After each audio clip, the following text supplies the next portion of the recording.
First thing is to say to Alex, well done in building up Share Talk. And as among your earliest supporters, we're delighted to see it's reached this stage where we can come and give a presentation here with you in Birmingham. And so congratulations and thank you for inviting us. Thank you also for arranging that we didn't have to be followed immediately by Metal Tiger. I was afraid that, although I was personally looking forward very much to hearing them speak, because as a shareholder myself, I was really interested in what they might have to say. I did think that if they were following us tonight, nobody would remember a single thing about what we said, because they would take all the attention. So thank you for arranging for them to be unavailable. This is the standard disclaimer that we have, and I'll go very quickly through the presentation, pass over to Scott to talk to you about, in particular, a new investment that we're making. And after that, at the end, we announced something yesterday which won't be part of the presentation, because the presentation is so beautiful stylistically that it'll take a long time to incorporate this new information into a revised version of the presentation. But we have 3 slides to explain in outline what we're doing, which will be shown as a sort of addendum at the end. So to start with, here's what we have. We have the Motzfeldt project in Greenland, which is niobium and tantalum JORC resource, the biggest tantalum resource in the world and largely unexplored in this area. We picked this up opportunistically because it became available. Westport Energy is one of the investments that we are making because we had this strategy that we would look for things in the oil and gas market that could produce cash flow and that were coming out of bankruptcy or insolvency. And this met that criterion. Horse Hill is our onshore UK oil and gas exploration in the Wheel Basin near Gatwick Airport, where we have a small stake. And you've probably read about Horse Hill. We've heard from some of the other participants. And then we have Mambari, which is our large nickel JORC resource in Papua New Guinea. It's one of the largest lateritic nickel cobalt projects in the world, and we've only explored a very small part of the resource. But Motzfeldt and Mambari, we have in the recession for the mining sector just concentrated on holding on to. And our strategy has been to try to add cash flow by finding things that could do that. And we will speak about that a little as we go through the presentation. But we have 2 huge projects, therefore, with very large resources. But the problem with having elephants like that when you're a small company is they don't produce cash flow, and you have to find the means to retain them until the time comes when they perform. So here are our 4 strategic areas. In the middle you see oil and gas and mining. And oil and gas is the coal bed methane, that's Westport. Onshore UK oil and gas, Horse Hill. Mining is nickel in Papua New Guinea and the niobium tantalum in Greenland. We're doing due diligence on this new thing we announced yesterday, which is metallurgical coal in the United States. I'd say that's between oil and gas, and mining straddles the 2.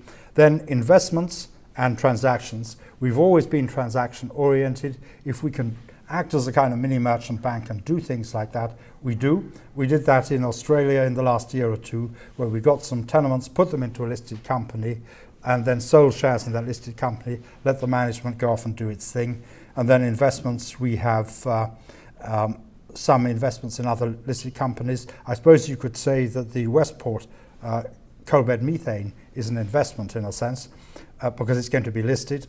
So there is some overlap. The things that are transactions or investments may be in oil or gas or mining. The investor timeline, we're going to have an end to the due diligence period on the coal 24th of December.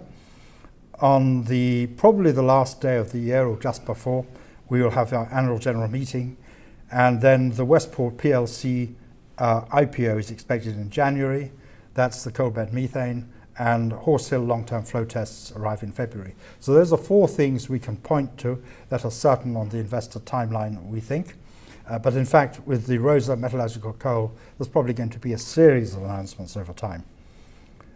Oil and gas, the first sector, Horse Hill. Testing has already taken place in the last year. We have a small stake. The results were extremely good. The flow rates were very high, and not just from the Upper Portland sandstones, but also from the Kimmeridge, which is the main horizon producing oil in the North Sea, but which has been thought to be too thermally immature in the Weald Basin to have generated oil in the oil window. This turned out to be completely wrong, and the area has had to be reinterpreted, and the BGS is having to do a reinterpretation of the Weald. So very exciting, could be huge, and it's not going to be quick. It's going to take time. It's going to cost a bit of money. Next door, we have another company that has drilled a well and is producing from the sandstone, and is just getting listed and is planning to put down a well to these levels to see whether there's continuity. And there is a possibility in future we could cooperate with them. They could use one of their redundant wells to come sideways into our area there, and that might produce earlier cash flow. We'll see. So the Horse Hill timeline as we know it at the moment is this, but there could be developments, particularly with Angus Energy listing now on AIM, which would change the sequence. This is the ownership structure, and you see us up there and you see the other participants. This presentation, by the way, will be on our website. I now come to Westport Energy, and since Scott is going to be our representative on the board there, and therefore has been working with the team as they move towards listing, I'll pass over to him now. Thank you, Andrew. I'll cover here in brief our Westport investment, one which we're very excited about. This is a project it's close to our heart because we think there's a lot of interesting aspects to it. In particular, it's because it fits the criteria of the investments we've been looking for, and the fact that this is an asset that's been in bankruptcy for the last 6-7 years. It has a historic spend of $75 million on it, and we're going to IPO it here in London for something approaching £5 million, of which Regency should end up with something like 10%. So we feel that this meets the criteria of the type of investments, bottom of the cycle type valuations that one can get into, and that we feel we have the most upside for the business. There's a lot of detail here. We'll skim through it. The asset's located in Oregon. It's a coal bed methane project. Regency is going to put approximately 500,000 pounds in it. We should end up with about a 10% stake. And we hope cash flow indicative to Regency should be in the $20,000 to $25,000 per month range once it gets going. That's in a stage one. Beyond that, we would expect more. There's a couple of plans here how they're going to develop the asset. We'll cover that in a second. But in general terms, we expect this to be IPO'd probably January at this point, and then first gas 6 months thereafter. So this is the development plan. The 5 wells in black that you see there exist today, and that's why this project is so interesting. As I said, $75 million was spent here. These wells exist. They're just turned off at the moment. Frankly, they haven't ever been hooked up to the main pipeline. So the graphic there in the middle, the 12-inch Coos Bay pipeline crosses the property. It's 200 meters from these 5 wells and has never been hooked up. Again, it's sort of a typical, this is why it's so attractive to us. This has been sitting here for years. It's been held by a hedge fund, frankly, in a bankruptcy type situation. They're foreclosing on it. They're putting it into Westport PLC, and they're going to list it here in London with us as partners, like I said, probably in January. There's 2 horizons being exploited here. One is the upper Colado, and the other is the lower Colado. The lower holds the majority of the gas. Phase 1 will be the IPO, and fundraise, followed by 2 additional wells. So it's the 5 black wells you see there, plus the 2 little white ones at the bottom. That's what we're calling phase 1. That's designed to really find out, is this going to be commercial? Is this going to go forward? And then if it does, there's a variety of plans to take it from there. Phase 2 would have us drilling 58 additional wells. That's the big white mass you can see in the middle there. And then a follow-on phase 2 will bring it up to 200 wells, or phase 3 beyond that. Typical well, as you can see in the top right there, is about $350,000, so they're not particularly expensive to drill, and you're drilling 2,500 feet, so again, nothing too technically challenging here. This is the typical economics of a well here. As I said, about $320,000 per well. The NPV looks particularly attractive, phase 1 in particular, because again, a lot of the infrastructure is already there. The 5 wells exist, they're going to be re-entered, they're going to be turned on and hooked up to the main pipeline. So you're looking at an IRR of 108%. Give or take, CapEx 1.1. So again, not a particularly a lot of money to find out whether this is commercially viable or not. And that's probably what made it attractive for us to get involved, because it's not very much money up front, figure out whether this is going to work, and then either take it forward or go a different direction as makes sense. Phases 1 and 2 there in the middle, again, you start to ramp up the number of wells. The amount of gas you're associating or accessing grows up to 30.8 BCF. looking at net revenues at 141. So again, you start to build a sizable gas company at this stage. And again, we expect not to be particularly diluted because it won't take very long before we'll be able to put debt on a business like this, meaning that Regency stake should remain roughly 10% for the foreseeable future. And then, as I said before, the 5-year plan would involve 200 wells, and they're hoping to value this asset or this company on the London Stock Exchange at around 200 million. Again, hopefully Regency keeping something around its 2.2%. To give you an idea of what a typical well should produce, on a per well ultimate recovery basis, they're expecting about 500 MMCF, and on the peak rate, it's about 150 per day, 150 MCF per day. So that's roughly in a barrel of oil equivalent. That's something like 30 barrels of oil per day per well, multiplied over all these different wells, and an IRR on a typical well of about 55%. And again, that's a new well. The existing wells obviously are going to turn out better than that. A little bit about coal bed methane and natural gas generally, and why we thought that the investment thesis made sense. Right now, coal bed methane already is 10% of U.S. natural gas production. It's considered by many to be the fuel of the future, and that it is the fossil fuel that is clean enough to be politically sensible, that it's continued to be developed. And as the world moves to electric cars and electric batteries take precedence, you would expect natural gas to be powering a lot of that to make up with renewables.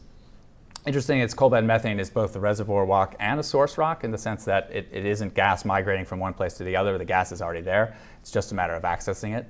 And traditionally, of course, as many people might know, methane actually has been quite dangerous. And so in this case, what they've done is they've turned something that traditionally was a miner's curse, as they called it, and actually making it economically viable and turning it into natural gas production. So we looked at all these aspects when we went into this investment, and we found it attractive. We feel that Westport's likely to do well in the London Stock Exchange, and it'll be a direct benefit to Regency shareholders as we continue to grow the company. As far as our existing mineral projects, we have 2 big ones left. Motzfeldt, as Andrew already said, is one of the world's largest undeveloped niobium and tantalum resources. Also has indications of rare earth elements. This is a project, as Andrew already indicated, we picked up for nothing, effectively less than 3,000 pounds.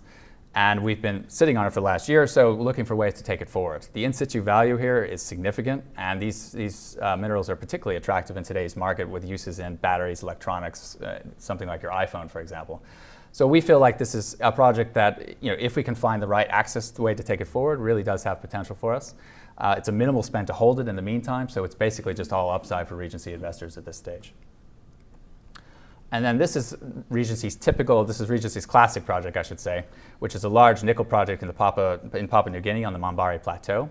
It's one of the world's largest undeveloped single nickel laterite deposits, and we operate it through a joint venture with our partner there, Direct Nickel, who's recently gone through a restructuring. So it's a large project, 162 million tons, a lot of nickel in the ground there, and you can see at 47 million tons, a little bit higher cutoff of 1.23%. The other interesting aspect of this is that we have a license to use our partner's interesting technology. It's the DNI process. We can do it on this project and potentially even a second project. And it really offers the chance for projects like this to be taken forward in a cost-effective way. It has lots of advantages as regarding the acid that it uses and the scalability of the project. And we've been working now for several years with DNI to find the best way to take this forward. DNI has restructured in the past 6 months, and it's sort of recapitalized itself with new ownership. And we run an operating joint venture committee with these guys, taking this project, trying to keep costs down as we look for ways to develop it and try to monetize it for our investors. And then finally, other investments. Regency has exposure to a number of other things, and I think that's partly why we think the investment thesis is interesting. When you buy a Regency share, you're getting a lot of different exposure. That map said it at the beginning, and I think you can see it here as well. We have exposure to Red Rock Resources, a small holding of 2%, which gives us additional oil and gas assets, and in particular gets us exposure to a large producing manganese asset in South Africa, as well as some gold exposure in Kenya and a few other, and oil production actually in the United States. Direct Nickel I covered somewhat, as they're our partner in Mambari. We have a small holding with them, and again, their prime focus going forward is to take their nickel technology to commercial use, to continue to license it out, and any success that they have in doing that over the next couple of years should feed directly into Regency's bottom line. And then finally, Andrew mentioned on Friday, we actually just announced a new met coal project in Alabama. We are in the due diligence phase on this, so we can't say a whole lot about it. But the plan is to reactivate an existing met coal mine there. We're going to be investing $50,000 up front, which is refundable, and $200,000 probably in 4 to 6 weeks if the due diligence goes well. It has an NI 43-101 already in place and 453,000 tons resource there. This is simple production. Met coal prices, as many of you probably know, are very strong at the moment, and we saw this as a key element of our platform to get revenues into Regency in the short term on a monthly basis, starting potentially as soon as 6 weeks if all things go well and we decide to go forward with it. So to summarize though, let me speed this up. We feel there's a few aspects of why Regency is an attractive share at the moment. Again, we feel like we're getting into new investments at the bottom of the cycle, and that's to the benefit of everyone. We feel we bring a diverse asset mix to the table, both historical mining assets, some of these really significant large assets, as well as smaller yet potentially more cash generative oil and gas assets. We think the core investments have huge upside here, and we think we've laid both the foundation for outperformance, both through cost reduction and through positioning in these various projects over the last few months. That's right. We can't tell when nickel is going to jump. We can't tell when the green commodities are going to jump. What we know is that in the last year, one or two commodities have jumped very sharply. One has been manganese that we're exposed to in a different company. Another has, of course, been metallurgical coal, both two key inputs into steel making. And the manganese prices come from $1.32 at the beginning of the year to about $7, $8 per DMTU now. And coal has also gone up about 4 times. We, with this investment, are looking at something where, once again, we're taking something out of bankruptcy or essential insolvency. And you look at this basin, you can see on the right-hand side, going down through the Appalachians from Virginia, West Virginia in the north, and down to Alabama, where you see that little sort of square at the right. That's where we are going to be doing this project. It's an old established coal project. Incidentally, that little area in Alabama, that south end there, is where the shale gas started in America and has still produced really a huge amount, the second biggest producing area. So there's a lot of potential. Now, the type of mining there, what makes this attractive to us, I think, is it's really, really, really simple. Not only should one be potentially getting up to $100 per ton profit, but nothing much can go wrong with this. And we have learned the merits of simplicity in mining and operating. This is a form of contour mining. In other words, you're going in from the side to a horizontal or near horizontal seam, and you can do this either using an auger, and here is a model of an auger here, which you see is basically a kind of screw. Or if you want to go further in to one of these sort of holes, again, without using people going underground, so minimal manpower, or very cheap, you can use a high wall miner. That, as you can see, is a slightly more complex bit of equipment where you have a little bit more control than with just the straight screw of the auger. But these are the techniques that will be used there. And not only do they have the equipment to do this, but they have a preparation or washing plant already constructed, which, whether you consider it worth $4 million written down, or is this quite a new plant, the replacement cost of $12 million dwarfs our investment cost of £250,000 potentially for a 20% stake. So we're looking at this. We think it's actually an extremely interesting opportunity because the shareholder agreement there, if we proceed, is going to be on the basis that the money made gets paid out to shareholders straight away. So we'll have an effective constant cash flow from this.